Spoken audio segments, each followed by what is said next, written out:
Hello students, welcome to जैमा maths and economics classes. आज की वीडियो में हम स्टार्ट करने जा रहे हैं नया chapter collection of data statics books का। अगर आपने पिछले वाला चैप्टर नहीं देखा तो जाके देखो, link is given in the description box. और अगर आपने मेरे चैनल को सब्सक्राइब नहीं किया तो कर दो, क्योंकि सिर्फ मेरे चैनल पर आपको चैप्टर का नोट्स का लिंक PDF फॉर्म में डिस्क्रिप्शन बॉक्स और कमेंट बॉक्स में मिल रहा है। सेशन को स्टार्ट करने से पहले आप मेरी वीडियो को लाइक कर दीजिए।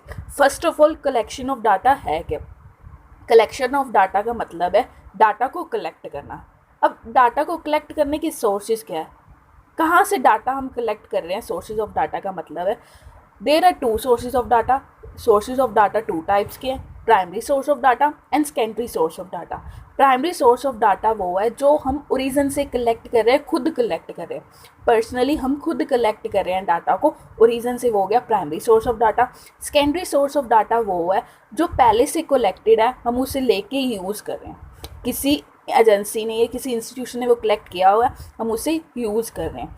टाइप्स ऑफ डाटा क्या है? There are two types of data, primary data and secondary data. Primary data वो है जो प्राइमरी सोर्स ऑफ डाटा से कलेक्टेड है, जो हम अपने पर्पस के लिए कलेक्ट कर रहे हैं, जिसे हम फर्स्ट टाइम कर रहे हैं, बिगनिंग से लेके एंड तक, उसे प्राइमरी डाटा कहते हैं। सेकेंडरी डाटा वो है जो हम सेकेंडरी सोर्स ऑफ डाटा से कलेक्ट कर रहे हैं, जो हमने किसी ने कलेक्ट किया है उससे लिए। ये हमें किस फॉर्म में मिलता है? पब्लिश्ड रिपोर्ट और अनपब्लिश्ड रिपोर्ट की फॉर्म में। और इन दोनों में डिफरेंस क्या है? जो प्राइमरी डाटा है वो ओरिजिनल है। प्राइमरी डाटा क्या है? ओरिजिनल है, क्योंकि जिस मोटिव के लिए हम कर रहे हैं डाटा को कलेक्ट, वो हम फुलफिल कर देंगे, क्योंकि ये हम खुद कर रहे हैं इसलिए।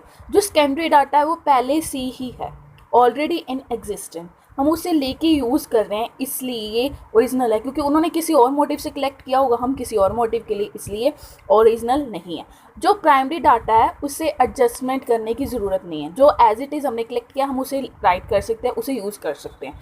बट जो सेकेंडरी डाटा है उसमें एडजस्टमेंट करनी पड़ती है। क्यों एडजस्टमेंट करनी पड़ती है? जिन्होंने पहले किया उन्होंने किसी और ऑब्जेक्टिव से किया, जब हम कर रहे हैं हम किसी और ऑब्जेक्टिव से कर रहे हैं, तो उन दोनों में सेटल करने के लिए हमें एडजस्टमेंट करनी पड़ती है। जो प्राइमरी डाटा है वो एक्सपेंसिव है, क्योंकि हमने खुद करना है, हमें अपनी कॉस्ट भी पे करनी पड़ेगी। जो सेकेंडरी डाटा है वो लेस एक्सपेंसिव है। और प्राइमरी डाटा को फर्स्ट हैंड डाटा भी बोलते हैं। प्राइमरी डाटा को फर्स्ट हैंड डाटा भी बोलते हैं, सेकेंडरी डाटा को सेकेंड हैंड डाटा बोलते हैं। फर्स्ट हैंड क्यों बोलते हैं? क्योंकि हमने फर्स्ट टाइम खुद किया कलेक्ट, बिगनिंग से लेके एंड तक। सेकेंडरी डाटा हम उसे सेकेंड टाइम यूज़ कर रहे हैं, इसलिए उसे सेकेंड हैंड डाटा बोलते हैं। अब जो हमने इस टू सोर्सेज किए हैं उनके मेथड क्या है हम वो देखते हैं। जो प्राइमरी सोर्स ऑफ डाटा की मेथड है, 4 मेथड है। फर्स्ट वन है direct personal investigation. Direct personal investigation में क्या है कि हम पर्सनली खुद जाके सर्वे कर रहे हैं, इन्वेस्टिगेट कर रहे हैं। जो इन्वेस्टिगेट करता है उसे इन्वेस्टिगेटर बोलते हैं, जो हमें इंफॉर्मेशन देता है उसे इंफॉर्मेंट बोलते हैं। इस मेथड की मेरिट और डीमेरिट क्या? मेरिट मतलब फ़ायदे, डीमेरिट मतलब नुकसान। मेरिट क्या? ओरिजिनलिटी, जो इस मेथड में ओरिजिनलिटी ज़्यादा आएगी, जो हम खुद करेंगे ओरिजिनल होगा। रिलेबिलिटी, जो रियल में है वही हम राइट करेंगे, हम सही लेंगे, क्योंकि उनसे कंफर्म करें जिनका हम ले रहे हैं। यूनिफॉर्मिटी, यूनिफॉर्मिटी का मतलब क्या है? जो हमने एक पर्सन से क्वेश्चन पूछा, एक सर हाउस से पूछा, हम वही दूसरे से पूछेंगे। ये यूनिफॉर्मिटी होता है। एक्यूरेसी, ये डाटा एक्यूरेट होता है। क्यों होता है? क्योंकि हम खुद जाके उनसे करें जिनका हमें चाहिए। रिलेटेड इन्फॉर्मेशन, जिस रिलेटेड हम सर्वे करें उसी रिलेटेड हम क्वेश्चन पूछेंगे। इलास्टिक का मतलब क्या है इसमें कि अगर कोई क्वेश्चन का आंसर नहीं देता, उसके रिलेटेड हम दूसरा क्वेश्चन पूछ के उसका आंसर ले लेते हैं। डीमेरिट क्या है कि हम वाइड एरियाज़ में कवर नहीं कर सकते, difficult to cover wide area नहीं कवर कर सकते इसमें। ये कॉस्टली होता है। कॉस्टली इसलिए होता है क्योंकि हमने खुद कलेक्ट करना है। पर्सनल बायस भी होता है, अगर हमारी किसी के साथ लड़ाई झगड़ा है, हम उसके पास जाके नहीं कलेक्ट कर सकते, उससे उसकी इंफॉर्मेशन लेने में हमें मुश्किल होगी, इसलिए पर्सनल बायस है। लिमिटेड कवरेज, इसमें कवरेज जो कर सकते हैं हम वो लिमिटेड है, एरिया जो कर सकते हैं वो लिमिटेड है। इनडायरेक्ट ओरल इन्वेस्टिगेशन क्या है? जिस पर्सन की हमें इन्वेस्टिगेट करनी है हम उसे डायरेक्ट कांटेक्ट नहीं करेंगे, हम उसके जानने वाले को कांटेक्ट करेंगे, किसी और पर्सन को, किसी की इंफॉर्मेशन लेंगे किसी और पर्सन से, उससे हमें लिमिटेड इन्फॉर्मेशन मिलेगी, पूरी इन्फॉर्मेशन नहीं मिलेगी। इसके मेरिट्स क्या है? वाइड कवरेज वाइड है, एक्सपर्ट ओपिनियन। जिससे हमें इंफॉर्मेशन लेनी है, हमें ये देखना है कि वो एजुकेटेड है, उसे पूरी इंफॉर्मेशन है, पूरी नॉलेज है उस पर्सन की। ये मेथड बिल्कुल सिंपल है, लेस एक्सपेंसिव है, फ्री फ्रॉम बायस, इसमें लड़ाई झगड़े वाला फैक्ट नहीं है। डीमेरिट क्या है कि ये लेस एक्यूरेट है क्योंकि किसी और पर्सन से किसी की इंफॉर्मेशन ले रहे हैं। डाउटफुल कंक्लूजन है, हमें कंक्लूजन राइट नहीं मिलेगा, हमें हमेशा डाउट रहेगा कि जो उसने हमें दिया इंफॉर्मेशन दी है वो सही है या गलत है। ये बायस्ड होगा। बायस्ड कैसे होगा कि जिससे हम इंफॉर्मेशन ले रहे हैं हो सकता है हमारी उसके साथ ना बनती हो, और जिससे हम किसी पर्सन की इंफॉर्मेशन ले रहे हैं जिसकी वो दे रहा है उसकी उसके साथ ना बनती हो जिसकी वो दे रहा है। सो ये बायस्ड भी हो सकता है, ये डीमेरिट है बायस। अब जो नेक्स्ट है इंफॉर्मेशन फ्रॉम लोकल सोर्सेज और कॉरस्पोंडेंट। लोकल सोर्सेज वो होते हैं जो गवर्नमेंट के सोर्सेज है, जो हमारे सिटी में मिलते हैं, जैसे तहसील होगी या कोई गवर्नमेंट इंस्टीट्यूट होगा, हम उससे डाटा कलेक्ट करें। या हम क्या करें कि हमारा एरिया ज़्यादा, जैसे किसी स्टेट का करना है, हमने हर एक सिटी में कुछ पर्सनस लोकल अपॉइंट कर दिए, वो होगी लोकल कॉरस्पोंडेंट्स। वो हमें इंफॉर्मेशन गैदर करके देंगे, हम ये नहीं देखेंगे वो किस मेथड से करें, हम सिर्फ इंफॉर्मेशन से मतलब रखते हैं। तो इसकी मेरिट्स क्या है? इकोनॉमिकली लेस टाइम कंज्यूमिंग है, वाइड कवरेज है, ज़्यादा कवर कर रहा है, कंटिन्यूटी कंटिन्यू कवर कर रहा है, कंटिन्यूज है, सूटेबल फॉर स्पेशल पर्पज़ के लिए बहुत बढ़िया मेथड है। डीमेरिट क्या है कि ओरिजिनलिटी नहीं मिलती हमें, इसमें यूनिफॉर्मिटी नहीं होती कि एक क्वेश्चन जब हमने एक घर से पूछा तो दूसरे घर से वही क्वेश्चन पूछेंगे, ये नहीं होगा। पर्सनल बायस होंगे, ज़्यादा लड़ाई झगड़ा वो प्रॉब्लम का। एक्यूरेट कम होगा, less accurate, delay in collection करने में टाइम लगेगा क्योंकि जो हमने लोकल पर्सन अपॉइंट करे हैं वो टाइम तो लेंगे ना कलेक्ट करने के लिए डाटा।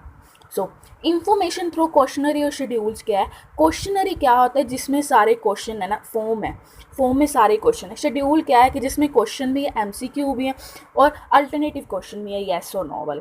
क्वेश्चनरी और शेड्यूल से हम इंफॉर्मेशन ले रहे हैं, ये दो मेथड है इसके। मेलिंग मेथड में क्या होगा, जिसकी हमें इंफॉर्मेशन चाहिए, इंफॉर्मेंट को हम मेल कर देंगे, देन वो अपनी इंफॉर्मेशन फिल करके हमें रिटर्न मेल कर देगा। इसमें इसकी मेरिट क्या है कि ये ज़्यादा एरिया कवर करता है, the area of studies very wide. और जो इंफॉर्मेंट है, जो हमें दे रहा है इंफॉर्मेशन, वो एजुकेटेड होना चाहिए। अब एन्यूमरेटर मेथड है इसका सेकंड मेथड। वो क्या है कि एन्यूमरेटर में हम जो शेड्यूल होगा, शेड्यूल और क्वेश्चनरी हम बनाएंगे। एन्यूमरेटर का मतलब क्या है कि जो डाटा कलेक्ट करे, जो पर्सन हमने अपॉइंट किए हैं वो हो गए एन्यूमरेटर। वो डाटा कलेक्ट करे किस फॉर्म में, क्वेश्चनरी और शेड्यूल में, वो इंफॉर्मेंट के पास जाके फिल करवा रहे हैं। और ये मेथड कब यूज़ होता है? जब इन्वेस्टिगेशन का एरिया लार्ज हो और जिस इन्वेस्टिगेशन के लिए हमें स्पेशलाइज्ड और स्किल्ड इन्वेस्टिगेशन चाहिए उसके लिए।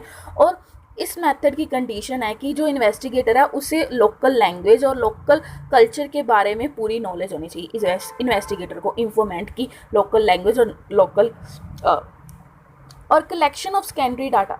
जो हमने सेकेंडरी डाटा पढ़ा है, सेकेंडरी डाटा हमने देखा है कि सोर्स ऑफ सेकेंडरी डाटा, उसके मेथड क्या है? पब्लिश सोर्सेज और अनपब्लिश सोर्सेज। जो हमने पिछले प्राइमरी डाटा के सोर्सेज पढ़े, अब हम सेकेंडरी डाटा के सोर्सेज पढ़ेंगे। पब्लिश सोर्सेज वो होते हैं जो पहले से पब्लिश्ड है, जो न्यूज़पेपर में या किसी बुक में पहले से पब्लिश है, जिसे हम यूज़ करके अपना स्टैटिक का मोटिव क्लियर कर रहे हैं। जैसे गवर्नमेंट पब्लिकेशन, गवर्नमेंट न्यूज़पेपर में अपने सर्वे की डिटेल्स देती है ना, जब वो हमारी इकोनॉमी के रिलेटेड कोई सर्वे करती है तो उस इंफॉर्मेशन न्यूज़पेपर में देती है। अगर किसी और पर्सन ने उसके रिलेटेड कोई सर्वे करना है तो वो न्यूज़पेपर से कलेक्ट कर लेगा इंफॉर्मेशन। सेमी गवर्नमेंट पब्लिकेशन भी न्यूज़पेपर में देती है जो सर्वे करती है। Reports of committee and commission भी देते हैं। पब्लिकेशन ऑफ ट्रेड एसोसिएशन भी देते हैं। पब्लिकेशन ऑफ रिसर्च से इंस्टीट्यूट्स भी देते हैं। जो ये इंस्टीट्यूशन है ये क्या करते हैं, जो सर्वे करती है उसकी डिटेल न्यूज़पेपर या किसी मैगजीन में दे देते हैं, जिसे हम यूज़ करके अपना मोटिव कंप्लीट कर सकते हैं सर्वे का। और जर्नल्स एंड पेपर्स में हम कर सकते हैं। जर्नल्स होते हैं जो हम रिपोर्टिंग करते हैं। पब्लिकेशन ऑफ रिसर्च स्कॉलर भी ऐसे करते हैं। इंटरनेशनल पब्लिकेशन भी ऐसे करते हैं। अनपब्लिश सोर्सेज कौन से होते हैं? जो रिकॉर्ड उन्होंने कलेक्ट किया सिर्फ अपने ऑफिस के लिए, अपने ऑफिस के लिए या इंस्टीट्यूशन के लिए, और उसे हम यूज़ करते हैं अपने सर्वे को, मोटिव को कंप्लीट करने के लिए। उससे हमने क्या कंसीडर करके क्लियर करना चाहिए, क्या कंसीडर करके हमें लेना चाहिए वो, कि उन्होंने कलेक्ट किस फॉर्म में किया, किस एबिलिटी से उस ऑर्गेनाइजेशन ने कलेक्ट किया, किस ऑब्जेक्टिव से उन्होंने कलेक्ट किया, क्या स्कोप है जो उन्होंने कलेक्ट किया है, और किस मेथड से उन्होंने कलेक्शन किया। अगर वो हमारे डाटा से रिलेटेड है तो हमें लेना चाहिए, और किस टाइम पर उन्होंने क्या किया कलेक्ट, किस कंडीशन को लेके उन्होंने कलेक्ट किया। अगर ये हमारे रिलेटेड होंगे डाटा के तो ही हमें ये हेल्प करेगा। अब डेफिनेशन ऑफ द यूनिट, जिस यूनिट को उन्होंने लेके डाटा कलेक्ट किया है, अगर सिमिलर यूनिट हमारी है तो ही हमारे लिए वो हेल्पफुल होगा डाटा, वरना वो हमारे को प्रॉब्लम क्रिएट करेगा। अगर उनका डाटा एक्यूरेट है तो ही हमारा डाटा एक्यूरेट हो सकेगा, तो ही हमारा इंफॉर्मेशन एक्यूरेट हो सकेगी इन्वेस्टिगेशन, वरना नहीं हो सकेगी। अगर उनका एक्यूरेट नहीं है, हमारी भी इंफॉर्मेशन गलत होगी, उनकी तो पहले ही थी। सो ये पॉइंट्स देख के हमें अनपब्लिश सोर्सेज लेने चाहिए। So thanks for watching. Please like, share, subscribe and don't forget to press the bell icon of my channel.